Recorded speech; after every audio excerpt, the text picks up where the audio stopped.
点心小姐。上大学的时候，我在一家商店里打工，负责卖点心和咖啡。在这家商店附近有一个公共汽车站，所以商店的生意很好。每天我都早早地收拾好桌子，摆好椅子，耐心地等着客人来。每天下午4点钟左右，总有一大群中小学生来这儿喝咖啡。过了一段时间以后，我渐渐地和他们熟了起来，他们也喜欢和我聊天。年纪大一些的女孩子总是悄悄地给我讲他们的男朋友，较小一点的会告诉我校园里的一些事情。他们一边吃一边聊，一直等到公共汽车开来了，才高高兴兴地离开。我和他们相处得很好，就像是很亲密的朋友。有人丢了车票，我就会替他买一张，当然第2天他就会把钱还给我。汽车来晚了，他们还会用店里的电话告诉父母一切都好，让他们放心。一个星期六的下午，店里来了一位看起来很严肃的先生。我问他，有什么事吗？他淡淡一笑，说，我是来向你表示感谢的。我知道我的孩子和点心小姐在一起时，他们是安全的。你很了不起，谢谢你。于是我有了一个外号，就是点心小姐。又有一天，我在店里接到一个电话，是一位夫人打来的，声音听起来有些着急。我在找我的双胞胎女儿，他们还没有回家，他们是不是在你的店里？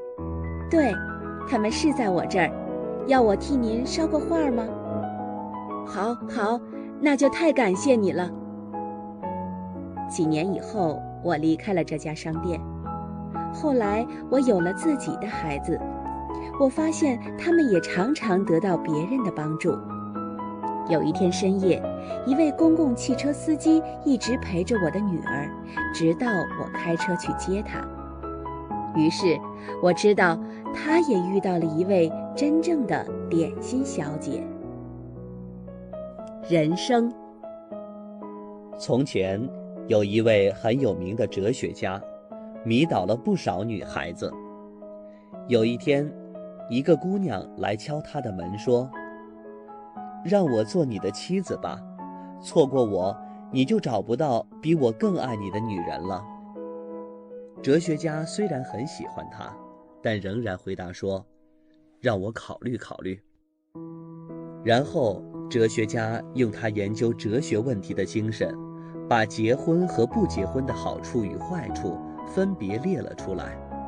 他发现这个问题有些复杂，好处和坏处差不多一样多，真不知道该怎么决定。最后他终于得出一个结论，人如果在选择面前无法做决定的话，应该选择没有经历过的那一个。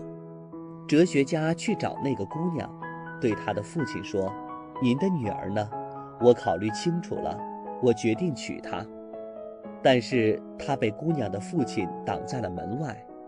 他得到的回答是，你来晚了10年，我女儿现在已经是3个孩子的妈妈了。哲学家几乎不能相信自己的耳朵，他非常难过。2年后，他得了重病。临死前，他把自己所有的书都扔进火里，只留下一句话，如果把人生分成2半，前半段的人生哲学是不犹豫，后半段的人生哲学是不后悔。笑话。我姓范。上大学的时候，班上的同学都是从不同的地方考来的，连姓都没有一样的。记得刚开学的时候，班主任叫同学们一起聚餐，既作为新学期第1次班会，也算是大家的第1次沟通。吃饭前，班主任说，同学们刚来报到，互相还不熟悉，我们先做个自我介绍吧。于是从班主任开始，大家一个一个地介绍自己的姓名，从什么地方来等等。紧挨着班主任的同学姓汤，他开玩笑说，就是肉丝汤的汤。接着旁边的同学介绍自己姓蔡，大家一边笑一边说，不是蔬菜的菜吧？如果是，我们这顿饭就不用点菜了。正说着，一个同学不好意思地站了起来，小声说，我姓范。大家终于忍不住了，哈哈大笑起来。改变不了。从前有一个女人，别人送她一个外号馋老婆，因为她太爱吃，不管说什么都得说吃的东西。有一天，丈夫准备去参加一个宴会，让她看看天气怎么样。她开门看了看，进了屋子就说，哎呀，天正下雪，大得很呢，雪白的就像牛奶一样。雪下的有多厚？有烙饼那么厚。丈夫一看馋老婆的老毛病又犯了，就打了她一巴掌，说，你以后少说吃的东西，再说的话我非打你不可。馋老婆摸着脸说，我记住了，再也不敢了。你好狠心呐，把我的脸打得像馒头似的。女儿一看妈妈挨了打，就哭了。馋老婆抱着孩子，一边给孩子擦眼泪，一边说，好孩子，别哭了，你哭的声音就像吃面包。一个电话。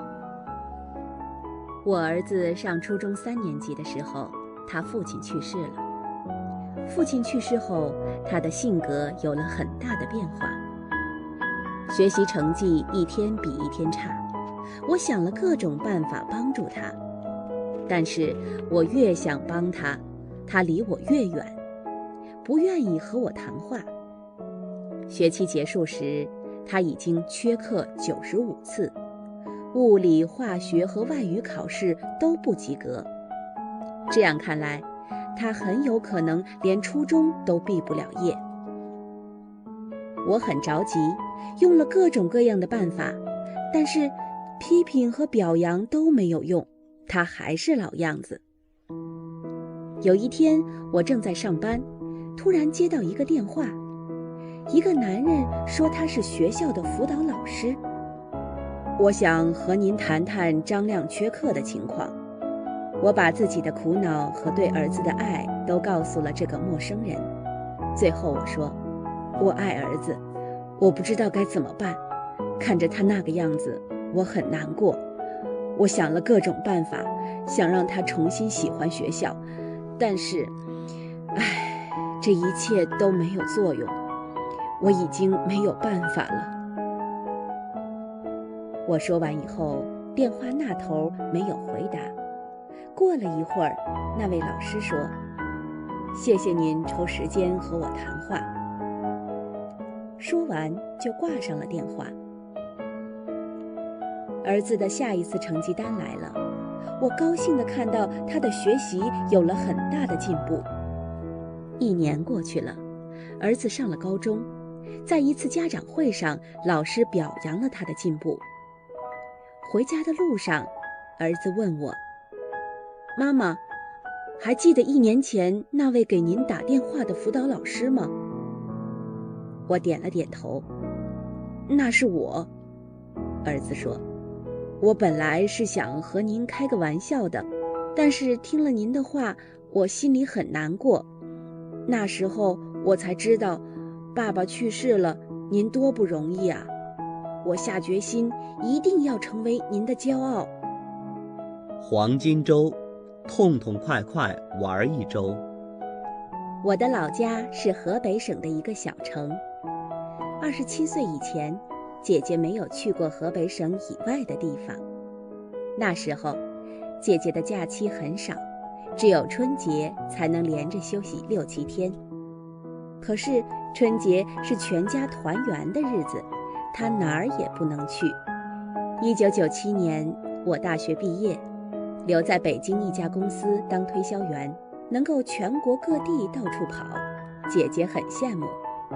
我上学的时候没有钱，工作以后又没有时间，要是能有一个长假期，我一定要跑遍中国。没想到，姐姐的这个愿望很快就实现了。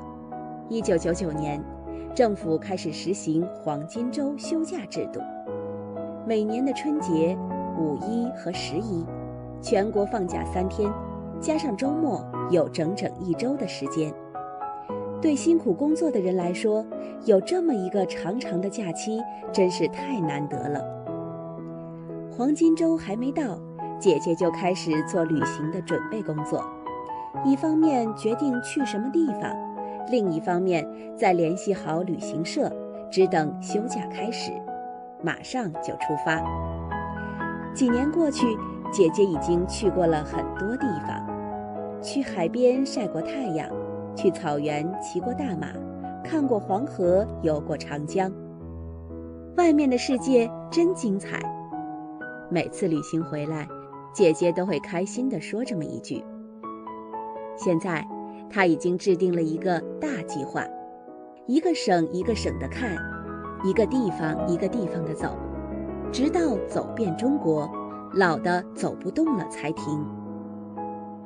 我的姐姐一个普通的青年人，因为有这样一个长假期，生活变得越来越丰富。我愿她身体健康，跑遍中国以后再去外国看一看。好咖啡总是放在热杯子里的。有一年寒假，我和爱人去欧洲旅行，经过罗马的时候，一位朋友带我们去喝咖啡。那是一个美丽的清晨，我们跟着他穿过一条小路，石块拼成的街道非常美丽，走久了会让人忘记目的地，以为自己是出来踏石块的。忽然一阵咖啡的香味儿飘过来，不用朋友说就知道咖啡店到了。咖啡店不是很大，但是客人不少，三三两两地坐在桌子旁边，一边喝着咖啡，一边聊着天儿。我们也在一张桌子旁边坐下来，服务员给我们拿来小白瓷杯，白瓷厚厚的。我捧在手里，忍不住惊讶地说：“咦，这杯子还是热的呢。”服务员转过身来，笑着说：“女士，好咖啡总是放在热杯子里的。是的，好咖啡应该放在热杯子里，凉杯子会把咖啡变凉，香味儿也会淡一些。其实好茶好酒不也都是这样吗？不知道那端咖啡的服务员要告诉我什么。我愿自己也是香香的咖啡，认真仔细地放在一个洁白温暖的厚瓷杯里，带动一个美丽的清晨。如果有一天，你发现母亲的厨房不再像以前那么干净了；如果有一天，你发现母亲做的菜太咸太难吃；如果有一天，你发现父亲看电视看着看着睡着了；如果有一天，你发现父母不再爱吃脆脆的蔬菜水果了；如果有一天，你发现父母喜欢喝稀饭了；如果有一天，你发现他们反应慢了；如果有一天，你发现吃饭的时候他们总是咳嗽。如果有这么一天，我要告诉你，你的父母真的已经老了，需要别人照顾了。每个人都会老，父母比我们先老，我们应该照顾他们，关心他们。他们可能会很多事都做不好，如果房间有味儿，可能他们自己也闻不到，请千万不要嫌他们脏或嫌他们臭。他们不再爱洗澡的时候，请一定抽空帮他们洗洗身体，因为他们自己可能洗不干净。我们在享受食物的时候，请给他们准备一小碗容易吃的，因为有些东西他们不爱吃，可能是因为牙齿咬不动了。从我们出生开始，父母就在不停地忙碌，教我们生活的基本能力，把人生的经验告诉我们，还让我们读书学习。所以，如果有一天他们真的动不了了，我们要记住，看父母就是看自己的未来。如果有一天你像他们一样老实，你希望怎么过？我看过京剧。昨天晚上我去看了一场京剧，演员的表演很精彩，可是一句台词我也没听明白，演出的内容是什么，我完全不知道。1年以前，我曾经看过一场京剧，当时我也什么都没听懂，但是我可以原谅自己，因为那时候我刚开始学习汉语，知道的词很少，而且听力也不太好，和老师辅导聊天的时候也经常听不懂。现在我学汉语1年多了，词汇量增加了很多，已经可以用汉语进行一般的会话，可以看懂电视节目，听懂新闻广播了。我一直很满意，以为自己的汉语已经取得了很大的进步。可是为什么看京剧时还是一句也听不懂呢？难道我的汉语水平还是那么差吗？今天正在苦恼的时候，我的一个中国朋友来玩，他告诉我说，京剧的台词不是用现代普通话唱的，大部分中国人也听不懂。原来是这样，看起来虽然对中国的政治、经济、教育和社会情况我比较了解，但是我对京剧艺术等中国文化方面的知识还是了解的太少了。